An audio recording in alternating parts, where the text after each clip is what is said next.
40일이 지난 후 모세가 시내산에서 내려오는데 그는 십계명이 기록된 두 돌판을 가지고 있습니다.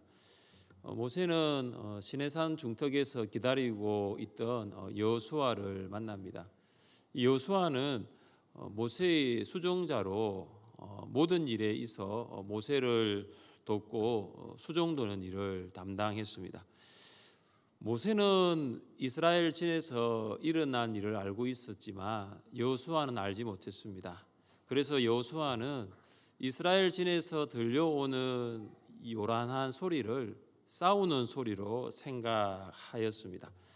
모세가 이스라엘 진에 이르렀을 때 그는 금송아지를 중심으로 이스라엘 백성이 노래를 부르면서 춤을 추고 있는 모습을 봅니다. 이스라엘 백성의 노래는 애국 군대가 홍해에 수장되었을 때 그들이 불렀던 성정가가 아닙니다. 그리고 애국 사람이 이스라엘의 전쟁에서 패하여 부르짖는 소리도 아닙니다. 이스라엘 백성의 춤과 노래는 애국과 가나안 사람들이 우상 앞에서 풍요를 위하여 하던 가무와 닮아 있습니다. 이스라엘 백성들은 애굽 사람들이 섬기는 우상을 중심으로 노래를 부르는 모습, 춤을 추는 것을 보았을 것입니다. 여러분은 가나안 사람들, 특히 바알의 제사장, 바알의 선지자들이 이 바알의 이름을 부르면서 이 제단 주위에서 춤을 추었던 것을 알고 있을 것입니다. 그들이 춤을 추도 효과가 없으니까 칼과 창으로 몸을 상하게 하여 피를 흐르게 하였습니다. 이게 황홀 상태, 엑스터시라고 부릅니다. 그들은 그 황홀 상태에 빠졌습니다. 마치 이스라엘 백성이 그와 같습니다. 금송아지 우상을 중심으로 노래를 부르고 춤을 추면서 엑스터시, 황홀 상태에 이른 것입니다. 그러니까 이스라엘의 이 가문은 하나님의 백성이 출 수 있는 춤, 부를 수 있는 노래가 결코 아닙니다. 모세는 시내산에서 하나님으로부터 이스라엘 백성이 금송아지를 만들어 예배하고 제물을 드리고 있다라는 이야기를 들었습니다. 그때 모세는 이스라엘 백성의 진멸을 막기 위하여 간절히 하나님께 중보 기도를 하였습니다. 그런데 모세가 이스라엘 백성이 우상 숭배하는 현장을 직접 본 후에 그는 어떻게 하였습니까? 19절 말씀을 함께 읽겠습니다. 진에 가까이 이르러 그 송아지와 그 춤추는 것들을 보고 크게 노하여 손에서 그 판들을 산 아래로 던져 깨뜨리니라. 아멘. 모세는 중보 기도를 하고 양손에 돌판을 가지고 내려오면서 어떤 생각을 했을까요? 이스라엘 백성들이 이제 하나님의 백성으로서 언약을 지킬 것이라는 생각을 했을 것입니다. 그런데 모세가 하나님의 백성으로서는 결코 해서는 안 되는 행동, 금송아지 우상을 중심으로 춤을 추고 노래하는 것을 보면서 크게 노하여 가지고 있었던 두 돌판을 아래로 던져 깨뜨렸습니다. 이 두 돌판은 이스라엘 백성이 하나님의 백성으로서 마땅히 따라야 할 하나님의 언약입니다. 그러니까 모세가 두 돌판을 깨뜨렸다는 것은 하나님과 이스라엘의 맺은 그 언약이 파기된 것입니다. 하나님의 백성으로서 언약을 지켜야 할 이스라엘 백성이 금송아지를 우상으로 숭배하는 것으로 이 언약이 파기된 것입니다. 이것이 바로 죄입니다. 죄는 하나님과 이스라엘의 언약을 단절하였습니다. 모세가 두 돌판을 깨뜨린 것은 하나님의 마음을 대변해 준다라고 볼 수 있습니다. 어떤 마음일까요? 하나님의 분노. 어떤 마음일까요? 하나님의 탄식. 이 깨뜨린 두 돌판에는 하나님의 분노와 탄식이 있습니다. 왜냐하면 하나님께서 가장 싫어하는 것이 있습니다. 그것이 무엇일까요? 죄요, 죄. 우상 숭배, 죄입니다. 하나님께서는 하나님 외에는 다른 신들을 내게 두지 말라고 명령하셨습니다. 하나님께서는 어떤 형상도 만들지 말며 그것들에게 절하지 말라고 하셨습니다. 그런데 이스라엘 백성은 이 10계명 중에 첫 번째와 두 번째 계명을 어긴 것입니다. 그래서 모세가 던져 깨뜨린 돌파는 이스라엘이 깨뜨린 하나님의 계명을 보여주고 있는 것입니다. 모세가 돌판을 깨뜨리기 전에 이미 이스라엘 백성이 계명을 깨뜨린 것입니다. 모세는 하나님의 계명을 깨뜨린 이스라엘 백성에게 무엇을 명령합니까? 20절입니다. 모세가 그들이 만든 송아지를 가져다가 불살라 부수어 가루를 만들어 물에 뿌려 이스라엘 자손에게 마시게 하니라. 모세는 이스라엘 백성에게 금송아지를 가지고 오게 하고 그것을 불사르고 가루로 빻아서 물에 뿌려서 마시도록 했습니다. 여러분, 이스라엘 백성이 아론에게 몰려와서 우상을 만들어 달라고 했을 때 그들이 무엇을 말했습니까? 우리를 위하여 우리를 인도할 신을 만들라. 우리를 위하여 우리를 인도할 신을 만들라. 이스라엘 백성은 금송아지가 그들을 인도할 신으로 생각을 했습니다. 그러나 보시면 금송아지는 이스라엘을 인도하기는커녕 자신도 지킬 수가 없었습니다. 이것이 바로 우상의 본질입니다. 이스라엘 백성은 불에 타 산산조각으로 가루난 금송아지 우상을 보면서 무엇을 생각했을까요? 모세는 아론에게 이 금송아지 우상 숭배에 대한 자초지종을 묻습니다. 이 백성이 당신에게 어떻게 하였기에 당신이 그들을 큰 죄에 빠지게 하였느냐? 모세가 아론에게 스스로의 죄를 인정하게 하고 그 죄를 회개하기 위하여 물었는데 돌아오는 아론의 대답이 무엇입니까? 우리 22절부터 24절까지 말씀을 읽겠습니다. 아론이 이르되 내 주여 노하지 마소서. 이 백성의 악함을 당신이 아나이다. 그들이 내게 말하기를 우리를 위하여 우리를 인도할 신을 만들라. 이 모세 곧 우리를 애굽 땅에서 인도하여 낸 사람은 어찌 되었는지 알 수 없노라 하기에 내가 그들에게 이르기를 금이 있는 자는 빼내라 한즉 그들이 그것을 내게로 가져왔기로 내가 불에 던졌더니 이 송아지가 나왔나이다. 아멘. 아론의 대답을 보면서 여러분 무엇을 느끼십니까? 죄에 대한 책임 회피를 위한 변명입니다. 아론은 죄의 책임을 백성의 악함으로 돌리고 있습니다.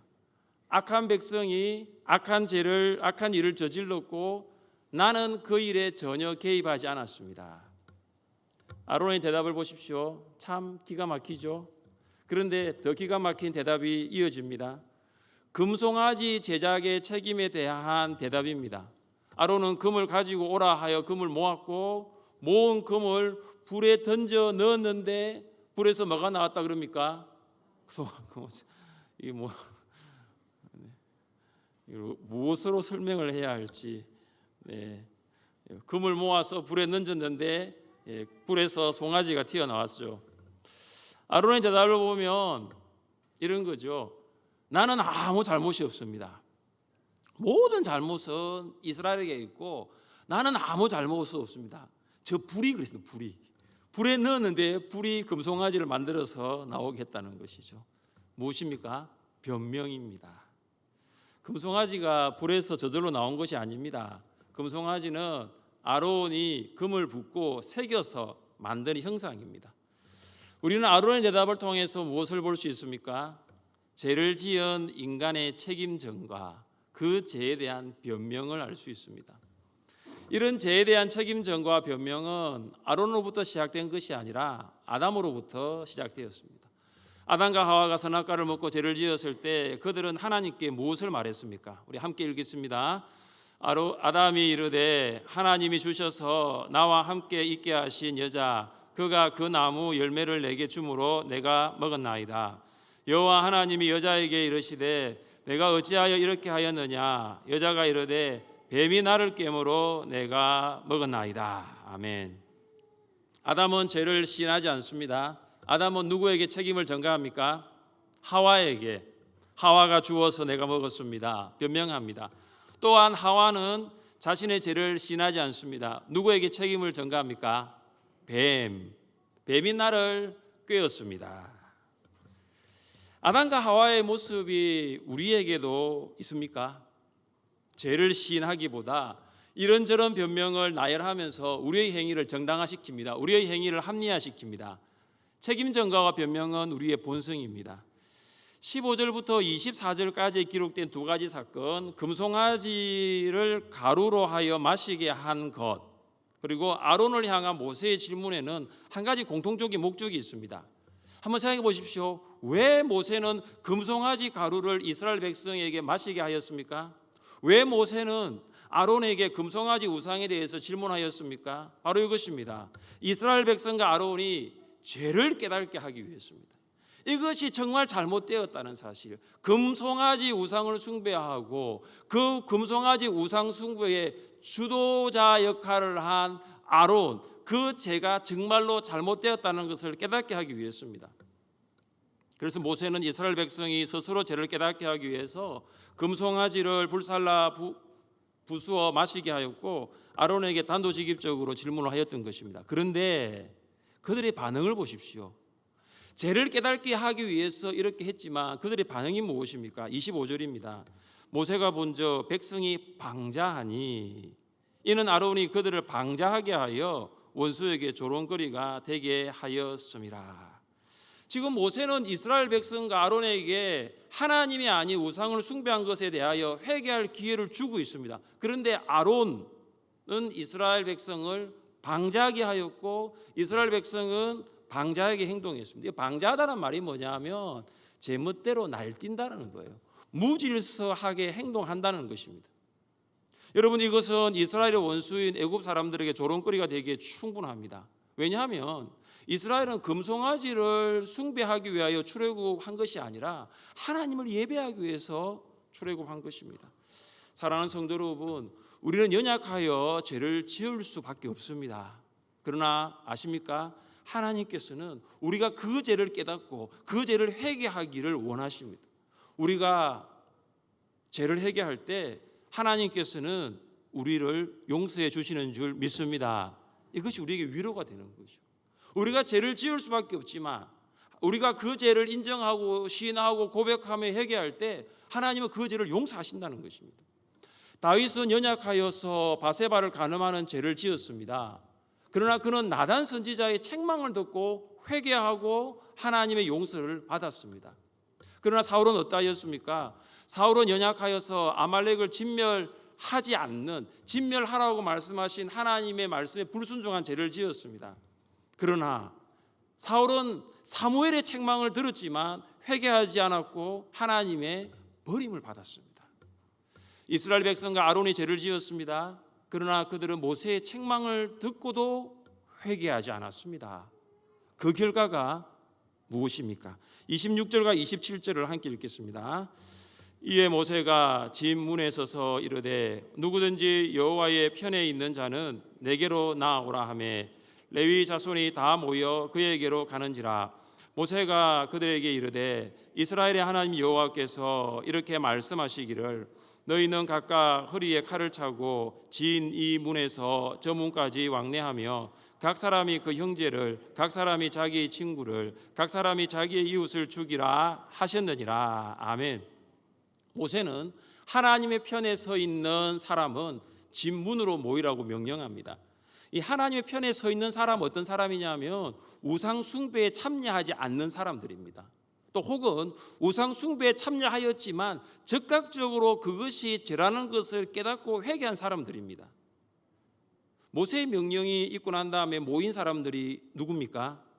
레위 자손이에요. 레위 지파예요.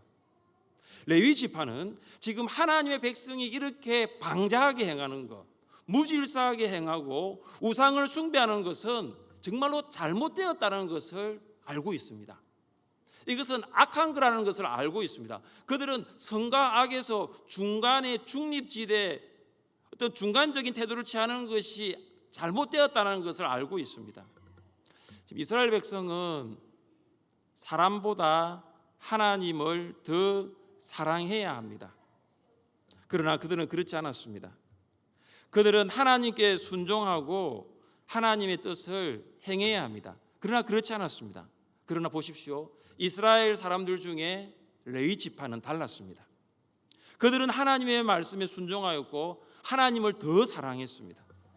레위 지파는 우상 숭배의 주동자들을 처형하였습니다. 레위 지파는 이스라엘 백성 전체를 우상 숭배로 끌어들인 주동자들이 누구인지를 잘 알고 있었습니다. 그렇게 하여 죽은 이스라엘 사람이 3,000명 되었습니다. 우리는 레위 지파가 3,000명을 처형하는 모습을 보면서 이거 너무한 거 아니냐.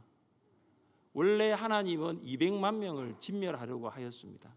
그러나 우리가 이것을 통해 한 가지 기억할 사실은 바로 이것입니다. 하나님께서는 우상 숭배의 죄가 얼마나 심각하다는 것을 지금 우리에게 보여주고 있습니다. 우상 숭배의 결과가 얼마나 무서운지를 철저하게 깨달으라고 말씀하고 있습니다.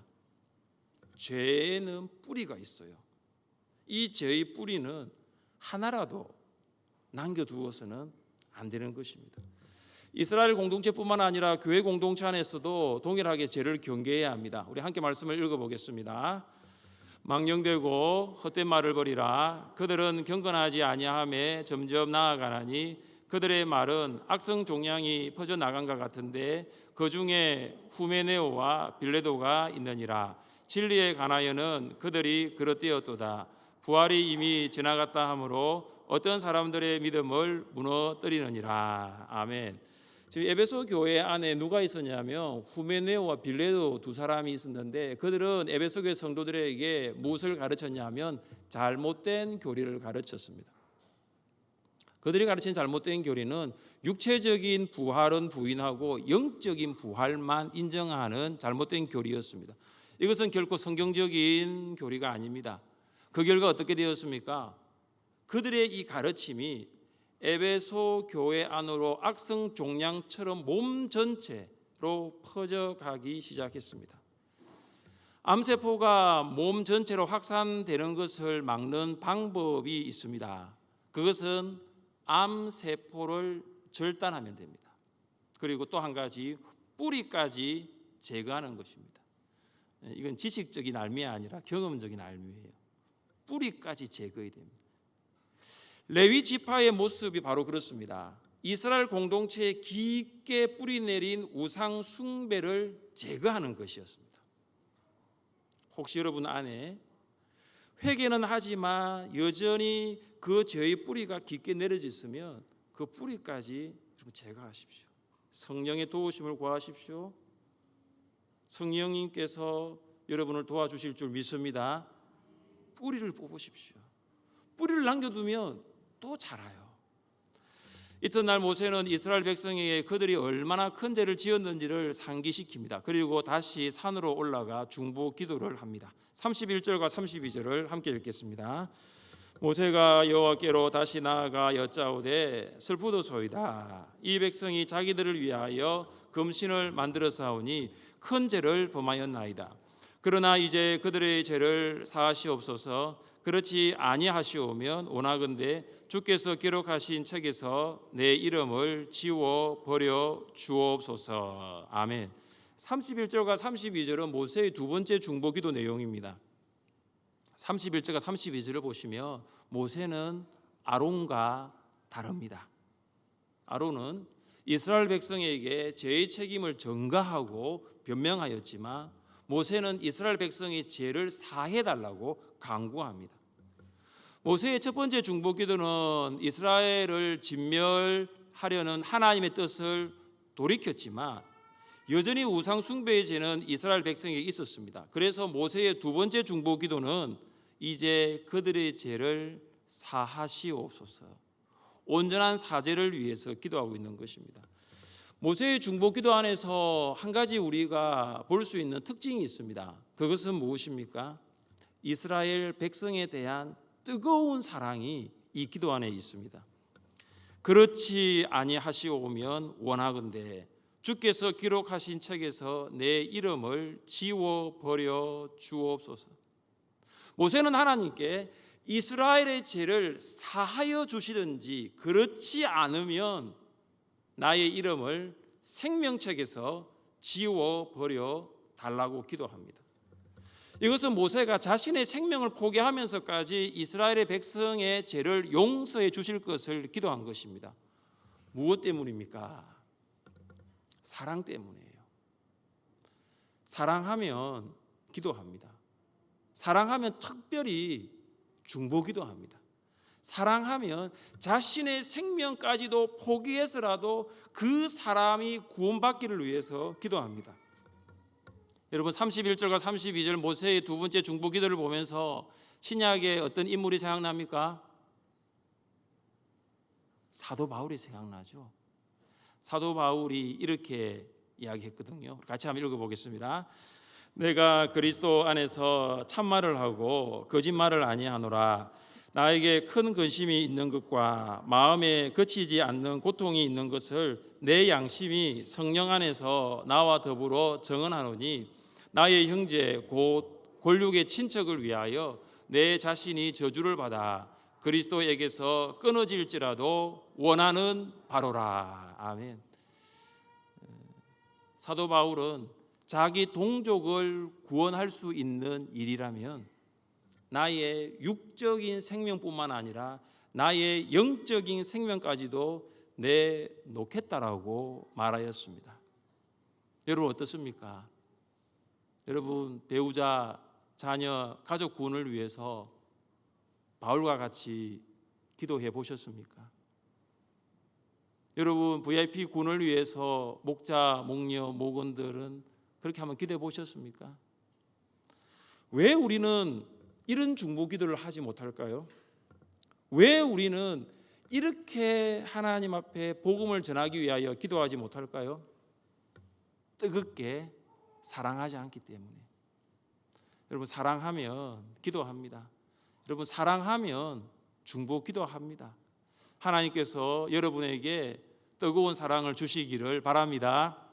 하나님께서 여러분의 마음을 뜨겁게 주시기를 바랍니다. 우리의 중보기도 안에 많은 분들이 있습니다. 그 중에 정순희 권사님이 계십니다. 권사님이 골수 검사와 PCT 검사를 하였습니다. 결과가 나왔습니다. 골수에는 암세포가 경미하게 나타났고 PCT 검사 결과 목과 척추 12분에 암세포가 있는 것으로 확인되었습니다. 원래는 아래인 월요일과 어제 7월 11일과 7월 12일 양일간 항암 치료를 시작하기로 했는데 주치의가 골수 검사와 PCT 검사를 보고 치료를 한 달 뒤로 미뤄버렸습니다. 자기가 생각했던 상태보다 훨씬 좋은 상태로 결과가 나온 거예요. 지금 이 약을 쓸 단계가 아니라는 거죠. 이 약은 더 안 좋을 때 쓰는데 분명히 안 좋을 것이라고 생각하고 준비를 했는데 그 약을 쓸 필요가 없는 거예요.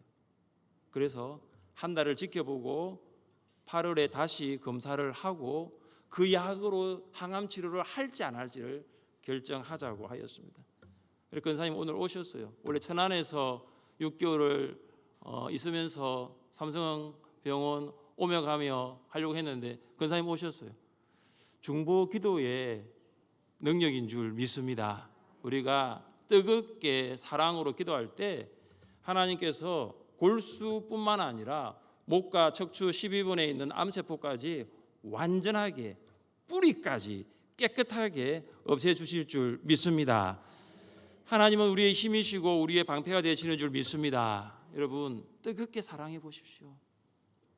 가족과 여러분 모금과 여러분이 기도하고 있는 VIP들을 뜨겁게 사랑해 보십시오. 하나님 생명책에서 제 이름을 지워 주셔도 좋지만 이 한 사람을 구원해 달라고, 이 한 사람을 구원해 주실 수 있다면 저는 생명책에 제 이름이 지워지는 거 괜찮습니다. 좀 뜨겁게 기도해 보십시오. 하나님께서 여러분의 기도에 응답해 주실 줄 믿습니다. 함께 자리에 일어나 찬양하겠습니다. 나의 영혼이 잠잠히 하나님만 바라며